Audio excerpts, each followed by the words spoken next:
Why do they lie? Why do the communists lie with such ease? They do.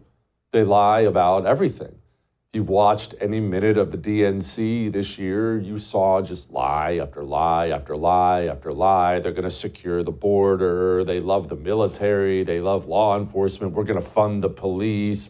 Just gigantic lies. Well, it's important to understand why they can justify that, because we all have a conscience. Doesn't matter what your morality happens to be, what your religious beliefs happen to be. Everyone has a conscience, right? You do, I do, everyone does. How do you justify the things you did that day as you lay your head down on a pillow at night? If you're a communist, if you're Kamala Harris, if you're the Democrats themselves, how do you justify lying about every single thing you want to do? Well, you believe in something higher to justify the lie. It serves your revolution. It serves your religion, and therefore it gives your conscience the justification it needs to lie about everything at all times. And I'm here to tell you, if these people get elected and if they're able to implement their economic agenda, there is more pain and suffering coming for this country than you can possibly imagine. Set aside the speeches, set aside the lies. Let's just listen for a minute about Dome's policies and the things she actually wants to do. It has to be about a goal of saying everybody should end up in the same place. And since we didn't start in the same place, some folks might need more. Equitable distribution. Giving resources based on equity, understanding that we fight for equality, but we also need to fight for equity, understanding not everyone starts out at the same place. So there's a big difference between equality and equity. Equality suggests often everybody should get the same thing. Well, that often assumes everybody started out in the same place, as opposed to equity, which is everyone should end up in the same place. And if you then understand not everybody started out in the same place, you understand some people need more. So we all end up in the same place, right? We are proud of the fact that equity is one of our guiding principles. Proud of the fact that we understand equality is important, but not everybody starts out on the same base. That's communism. That's what it is. She loves that concept, talks about it all the time. Equity is communism. And of course, she's trying to do the best she can to massage that, kind of tweak the language a little bit. But what's she saying? She's saying not only should the government control things, the government should discriminate. You've had privileges. You've been given things that this Democrat constituent or this Democrat constituent, they didn't start out the same place you did. So when the government steals large quantities of your money and hands it to people who hate your guts and happen to vote for Dome, well, don't you believe in equity? Equity is communism. Equity is communism. It is a communist concept from Karl Marx all the way to today. That's what equity is. Don't ever let these people convince you that they're moderate, that they're just kind of a little on the left, that they're even anything close to an acceptable option. 4 years of Dome walls will be like a nuclear bomb dropped on the United States of America. And the American people had better wake up to that fact. That's my concern. I'm not necessarily worried about you. I'm worried about your normie friends, your liberal Aunt Peggy. I'm worried about the people who believe the lies or try to make excuses to go vote for them. I had this conversation the other day. I was with a group of dudes. It was all Republicans. There was one Democrat there. I didn't bring him, but there was one Democrat there. And that conversation I had with him, I can't get it out of my head. He said something. Of course, he had to bring it up. We weren't even talking politics. You see what Trump said?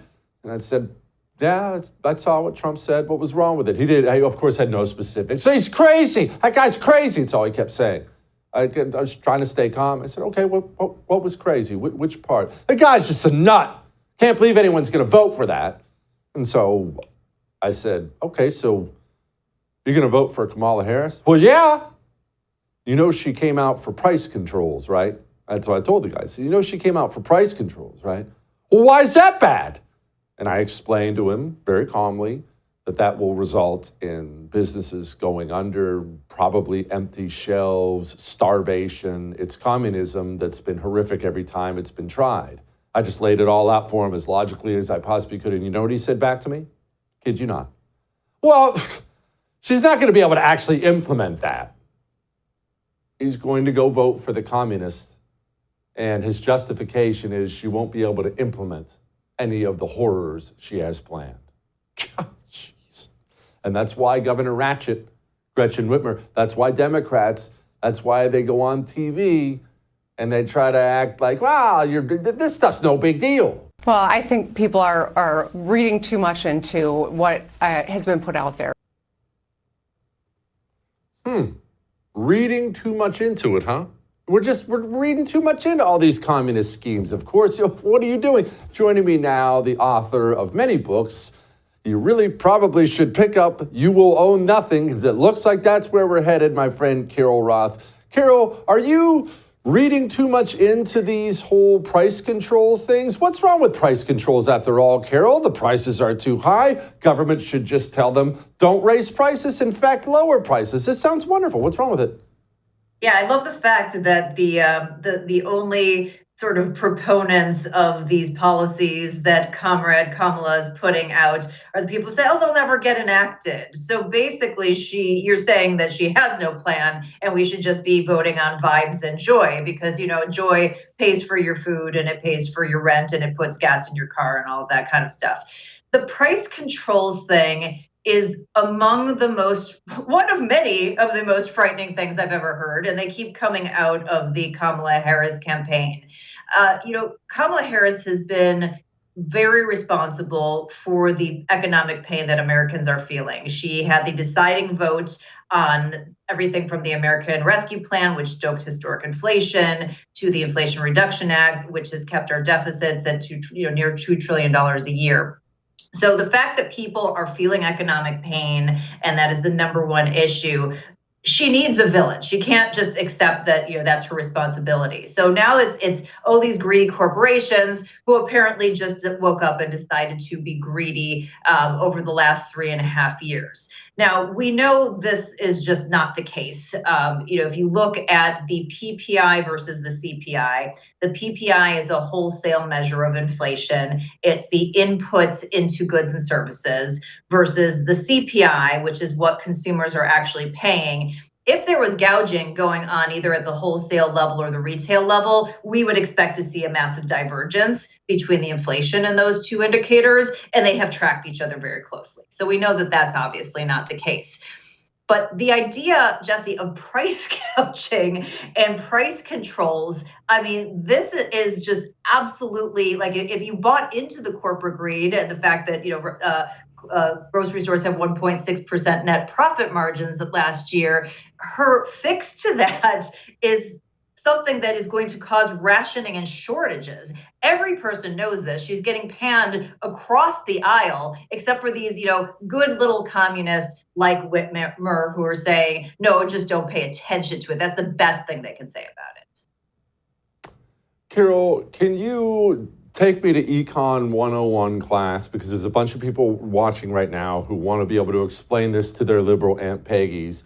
Why don't price controls work? Why doesn't it work? Eggs are too expensive. Why can't government just say you're not allowed to charge that much for eggs? Why doesn't it work? Because if companies don't have the ability to charge their own costs of goods and services, and you have to remember that companies not only have their inputs gone up, but their labor has gone up, their overhead has gone up, their energy has gone up, so their own cost of doing business is higher. Then you have businesses that it's either not worth it for them to be able to produce, or they go out of business entirely. and you have fewer goods and services available. So in the case of food, you would have less food available. And that means that you would either have rationing, which is some other way other than price of dividing up those scarce resources, or in the worst case scenario, you would just have shortages and social unrest and all the things that go along with it. So it's one of those things that sounds great in theory, but the outcome, and this is, like you said, in every Econ 101 book, everybody knows this, is that if you put in a price control, you're going to get less of those goods and services. Mm-hmm. Do you think these ideas come from her? I mean, there's not much that comes from her. This is very clearly not somebody who does a lot of reading or thinking. This really is just the communist machine that's around her now, right? Yeah, I mean, I've contended for a long time that Joe Biden hasn't been running the country for the last 3.5 years. There's some sort of regime, and it's the same regime that said, sorry, Joe, you're no longer going to be in, and tap Kamala in. Obviously, part of that plan is, okay, you have to go along with whatever it is that we say. And we're seeing the advisors that she's bringing in, people like Brian Deese, who was a Biden economic advisor, who was an Obama economic advisor, who advised Hillary Clinton in that interim period when she ran for president. And oh, by the way, who's somebody with like a political science and law degree and doesn't actually come from the private sector, except for a short stint as BlackRock and as head of sustainable investing. But these are not people behind her who are small business owners who have been in the private sector, who know how things work. And I mean, you've listened to her talk about things like how much she loves buses and the cloud, which she thinks happens to be an actual cloud above your head where you put things. So the idea that she has a lot of economic prowess, I think, is pretty clear that that's not happening. She's just taking whatever the talking points are and spewing them out. And the talking points, ladies and gentlemen, are completely frightening. Like if you thought the last 3.5 years that her and Biden were responsible for were bad, everything that's coming out, basically food shortages, worsening the housing crisis, and crashing the stock market and the economy. If that sounds joyful to you, well then vote for Kamala Harris. So, Carol, how could so many people vote for Kamala Harris? We all know, Lord willing, it's less than 50%, but we all know roughly half the country's going to go punch that button for Dome this November. How could that be? Are we this dumb now?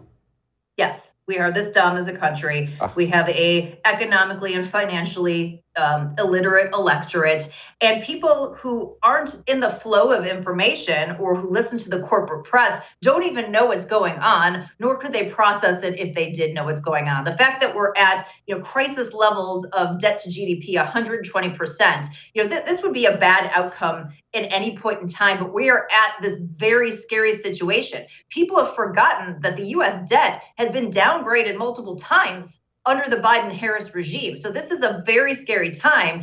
And instead of being serious and saying this is the most important issue, so I'm going to vote for the most important issue, they want to be a part of history. They want to be part of the vibes. They want to be part of the cool kids campaign and align with their favorite Hollywood celebrity, instead of getting realistic and understanding that the American way of life is under threat. And if they vote for vibes, they're going to have some really bad vibes coming down the line.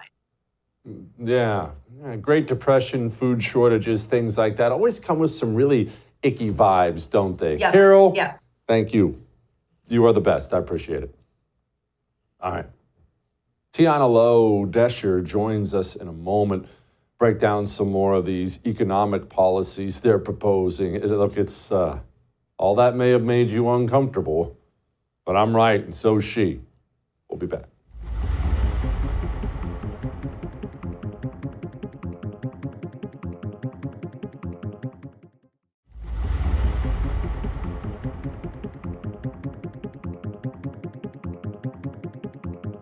A loaf of bread costs 50% more today than it did before the pandemic.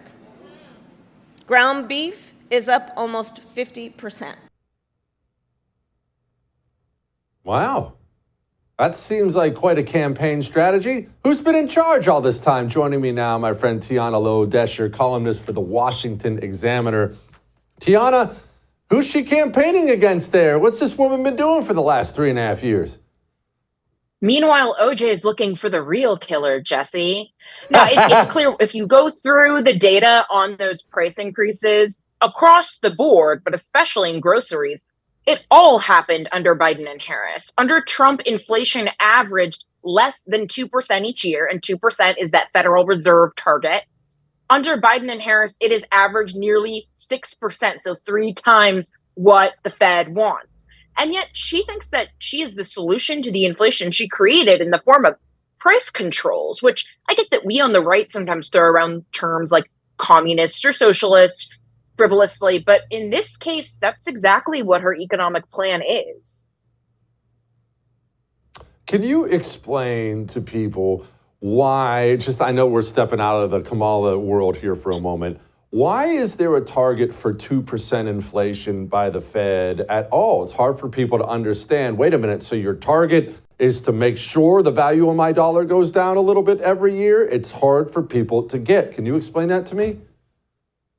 When it's a fixed 2% amount, it means that employers are expected to account for that in cost of living adjustment. It means Social Security payments are supposed to be predictable, things like that. And what you don't want is you don't want to have massive variability in terms of deflation and inflation, because if prices start going down, then you could wind up in a depressive spiral where people are not wanting to sell their goods, right? Or where people are holding on to their goods, and it slows economic growth. So the idea is that with 2% is that it's supposed to be very predictable.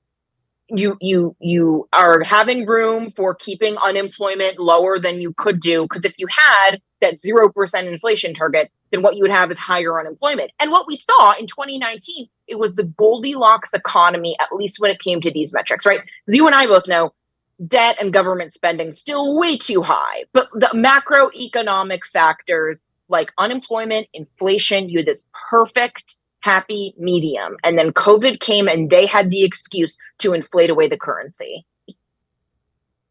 How did they cause so much inflation? Why are eggs so expensive now, Tiana? Why is power so expensive? My power bill is jaw-dropping now. How did these things happen because of COVID?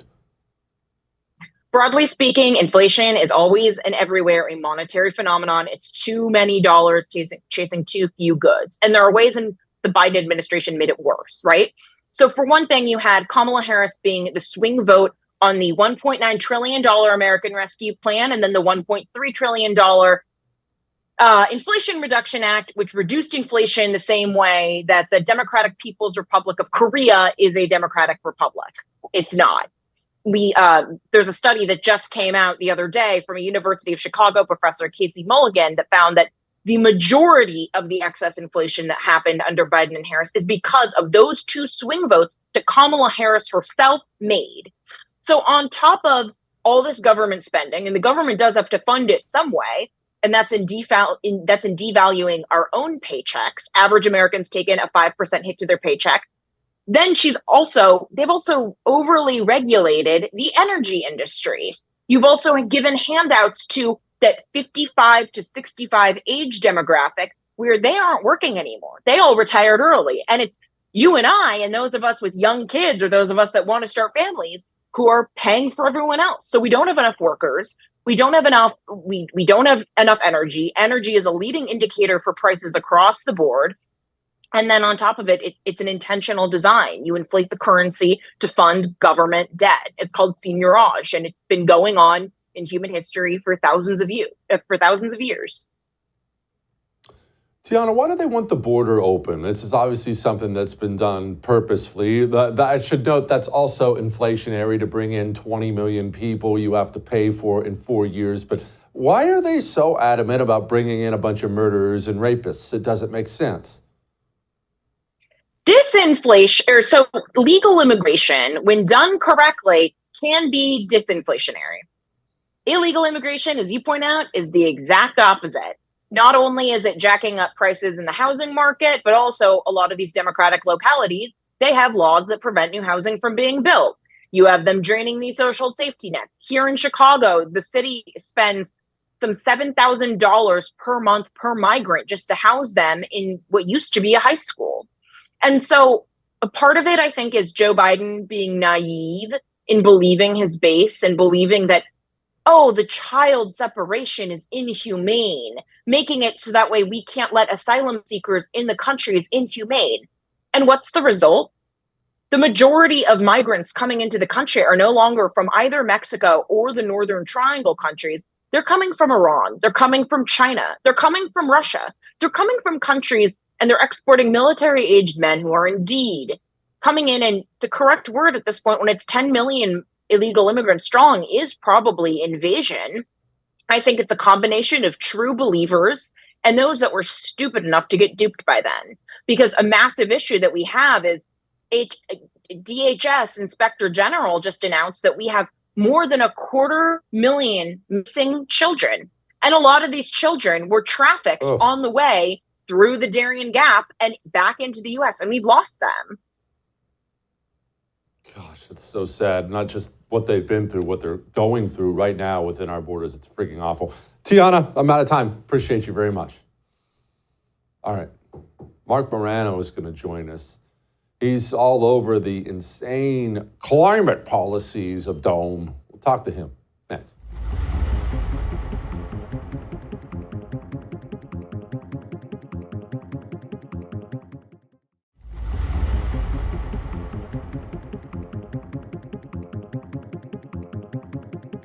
So I am offering a Green New Deal that has been described as one of the most aggressive and progressive, which says that by 2045 we will have a clean economy, we will invest in renewable energy.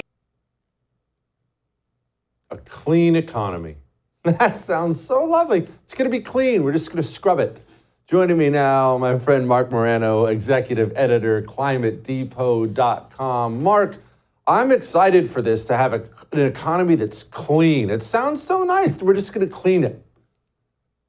You know what the word she wants to use there is a centrally planned command and control economy dictating every aspect of your life. Because when they talk about a clean economy, what she's referring to is solar, wind, and EVs. And in order to make, and of course, limits on eating red meat, and of course, regulations on every aspect of your life, your freedom of movement, your appliances, pizza ovens, gas stoves, and the whole like. This is a specter that I think, Mao's China, Stalin would have envied, to have the ability to impose this clean economy through the massive organs of the state in which they're able to do it. And it's mostly at this point, because they couldn't get officially, they never even introduced, they introduced the Green New Deal, but it was never actually voted on. They're actually just doing this right now through massive cash infusion, Pennsylvania, of course, being the biggest state. But her entire plan is to go full net zero beyond what Joe Biden has done. Her vice presidential candidate, Walz, has done some 40 climate bills in Minnesota. He's the only second most radical climate governor next to Gavin Newsom in America. But he comes off as the shucks, guy next door, football coach. So he's very effective in that he's a radical that you can't actually tell at first glance. Yeah, that's, of course, their plan. And people should know that this climate insanity from Dome it's not a one-off. She's talked about fracking in ways like this. Yes. Climate change is the single greatest threat facing our world today. That's why I am committed to passing a Green New Deal, creating clean jobs, and finally putting an end to fracking once and for all. Mama La Kamala just don't give a frack. Marc, Mama Kamala wants to ban fracking. What would that mean? Well, fracking is the entire reason the United States led the world in reducing our CO2 emissions after 2010 to about 2020. No country even came close. And this was under Donald Trump, too, by the way. If you actually cared about climate change or thought CO2 was driving a catastrophe, you would be pro-fracking. But here's what's happened. She never said a word about it in 2024. Her campaign just issued a statement. She no longer supports that. And now you have the New York Times, the Washington Post coming out recently and saying Kamala is not talking about climate at all anymore. Neither is Walz, who's made it his signature issue as governor. They've gone silent. Why have they gone silent? Because they know the public is complete fatigue from hearing, first of all, climate emergencies, climate crisis, and all the nonsense. And instead, they've turned the whole issue into cash grabs. And to give you an example, the Inflation Reduction Act was only passed with about, I think, $270 billion. The latest estimates are they're spending $1.2 trillion on the way to multiple trillions. We're at a point in America where Congress can authorize a bill and it means nothing. They'll get the budget and go 10, 20, 30 times that, and the government just spends beyond that. And all of this money, of course, is being aimed at Pennsylvania. And we have Kamala Harris telling farmers in 2019 that if her new climate policies affect, remember, they're coming after high yield agriculture, they're coming after meat eating. If you lose your job farming, don't worry, we're going to retrain you. You're just one of the victims. You can survive because you're versatile and you can adapt. It's a frightening situation because they are imposing top-down controls, collapse of energy, food, transportation, rationing of all of that to create a chaotic situation. Remember, Vladimir Lenin, 1917, against Tsarist Russia, the slogan was the worse, the better. The more inflationary debt cycle, economic calamity with food shortages, rationing, limits on your transportation, vehicle limits, the more you're going to have calamity, the easier it is to impose this kind of centrally planned totalitarian vision. Make no mistake, that is what this is. That's what's happening in Europe. Of course, they're fighting back. The farmers formed their own political party. They sprayed the manure all over the EU. And of course, the elections went against the Greens in June of this year, 2024. So we'll see what happens here. But she is doing a great job, her and her vice president, of being very stealth about their true agenda, and it's even gotten the notice of the mainstream media now. Mark, you say this is about just, handing money to their political allies, but these people want to ban gas-powered vehicles. That surely doesn't have anything to do with handing out money to people, right? No, it doesn't. But the inflation, what they're doing is they're bringing in, let's call them temporary jobs, unless the government commits long term to doing this. But they're bringing in we're going to have a battery assembly plant, all the parts from China, of course. But we're going to have this big plant right here in your little town, and that's where the Inflation Reduction. And this has been happening for decades, with back since Obama's first green stimulus. Everything looks great at first until the money dries up and there's no market for it, and the products are a joke and they don't actually produce anything, and the batteries aren't good, and the solar panels fade out and they don't have energy. And then what happens? The money goes to the same board. The companies will dissolve. A new board will form, many times with the same board members. They come in and they take over, and this is their makeshift jobs. The unions love it. They can bring the rank and file union in because they're going to be these temporary jobs funded by tax dollar. But no, they don't care because they're trying to even not talk about the gas-powered car bans and the EVs. I mean, the EVs are collapsing before our eyes. We used to talk about defund the police, and it was a big theory. Then they actually got to implement it. We saw the result. Now they ran away from it. They're still in the phase where they're talking about this panacea of EVs. Ford just announced they're bailing. Every major automaker is losing their shirt on it, walking away from the EVs, but not the federal government. Federal government is still in. Minnesota's in. Harris, as far as we know, again, they've gone silent on all of these plans with EVs. It's one thing to like an EV and think they're a neat second or third car. It's another to say we're going to ban gas-powered cars. But that's what Harris Walz are all about. And again, this is the most radical climate agenda we've ever seen, but that no one's talking about. And I mean by no one, I mean the candidates themselves stop talking about it. We don't even know their positions. We don't know, they don't have any public position on this anymore. They've gone silent. Yeah. Kamala has many positions. Mark, thank you, sir. I appreciate it very much. Talk to Cernovich next.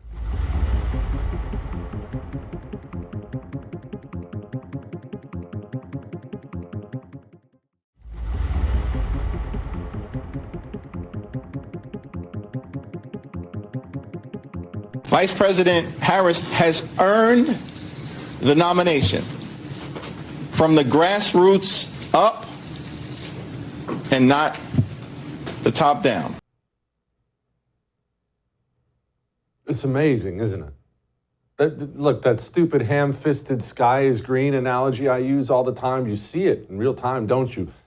Mike Cernovich did a documentary on this, one that you should really watch. It's years ago, and it's still just, man, it hits. Joining me now, Mike Cernovich, creator of Hoaxed, which I would highly recommend you go watch. Mike, the question is, why do they tell these huge lies? Yeah, there's soulless demons and morons, and I got all that, but they very clearly think this will work on the American people. Well, they blitz people with lies, but the lies are twofold. So there's why they lie and what they lie about.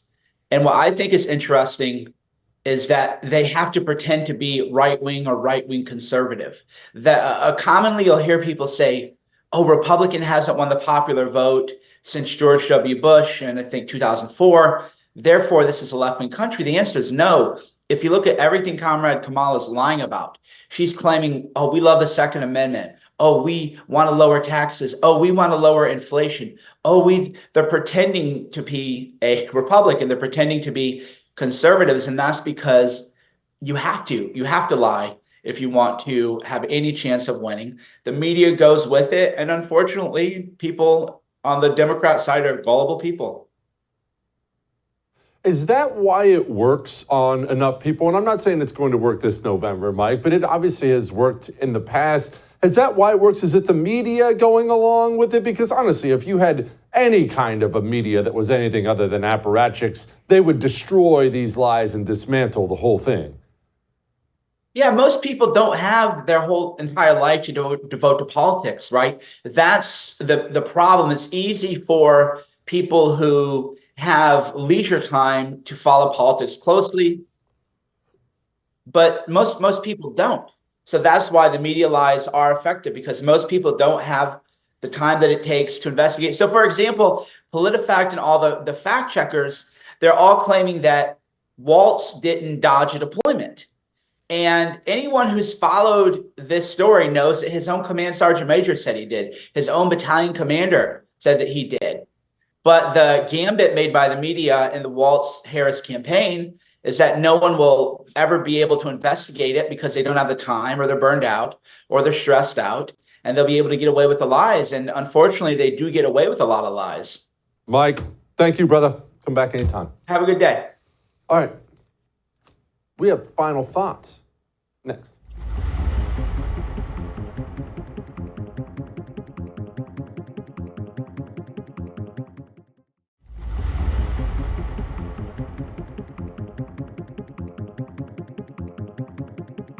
The communists aren't coming, they're here.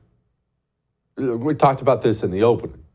When we discuss where we're going as a country, what the future might bring, I feel like we do that. I know I do that almost to try to make it easier to handle. Well, in the future, they might. No. Kamala Harris, the people around her, they're communists. They intend to destroy our free market system. They will throw you in prison. They will cause starvation. They will empty the shelves. They will massacre babies, full-term babies. They will do these things. They will continue to open the border, flood the country with rapists and murderers. That's not the future. What's happening now is but a taste of where we're going. If this woman, her and Walz are elected, we are in very serious trouble. What's coming in November, as I said, is a stress test of all stress tests. If the United States of America can watch this hag lie her way through a presidential campaign after they handed her the nomination, and the United States of America decides they hate Trump too much and they're going to vote for her, then we deserve everything that's coming. This is a stress test. We have failed stress test after stress test, from COVID to George Floyd. We keep failing stress tests. This is a big one. Let's hope we don't fail. All right, we'll do it again. I would thank you for coming to my YouTube channel, but I know how brilliant it is, and I know you love it here. So subscribe and watch. We're going to start really ramping things up and putting some funny stuff, some interesting stuff out there, some collaborations. Either way, my YouTube channel is officially the place to be. So stick around.